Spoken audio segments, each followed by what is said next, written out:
আর দিন কয়েক পরেই তারাপীঠের ভাদ্র মাসে কৌশিকী অমাবস্যা। এক কথায় তারাপীঠের সবচেয়ে বড় মেগা উৎসব এটি। এমনিতেই প্রত্যেক দিন দেশ ছাড়িয়ে বিদেশের বহু পর্যটক তারাপীঠ মা তারার মন্দির দর্শনের জন্য ছুটে আসেন। তবে এই ভাদ্র মাসের কৌশিকী অমাবস্যার এক অন্য প্রাধান্য এবং গুরুত্ব রয়েছে। ভক্তদের বিশ্বাস, এই অমাবস্যার দিন মা তারার কাছে কোনো মনস্কামনা করলে এবং মা তারার কাছে মন ভরে প্রার্থনা করলে অসাধ্য সাধন হয়। আর সেই কারণেই প্রত্যেক বছর এই তারাপীঠ চত্বরে প্রায় কয়েক লক্ষ পর্যটকদের সমাগম ঘটে।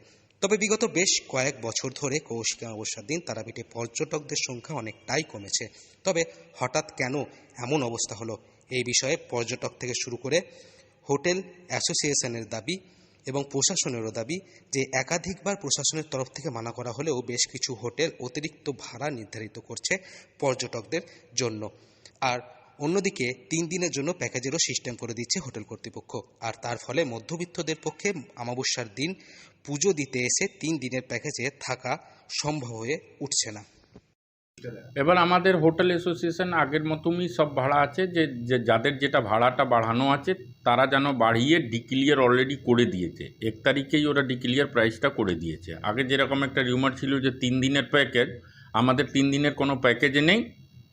যে যদিন থাকতে চায়, মানে এটা ট্যুরিস্টদের উপর ডিপেন্ড করছে যে কদিন তারা বুক করবে, কিন্তু এরকম কোনো রকম আমাদের তরফ থেকে ইনসিস্টেম ফোর্স করা যাবে না যে আপনাদেরকে 3 দিন থাকতে হবে।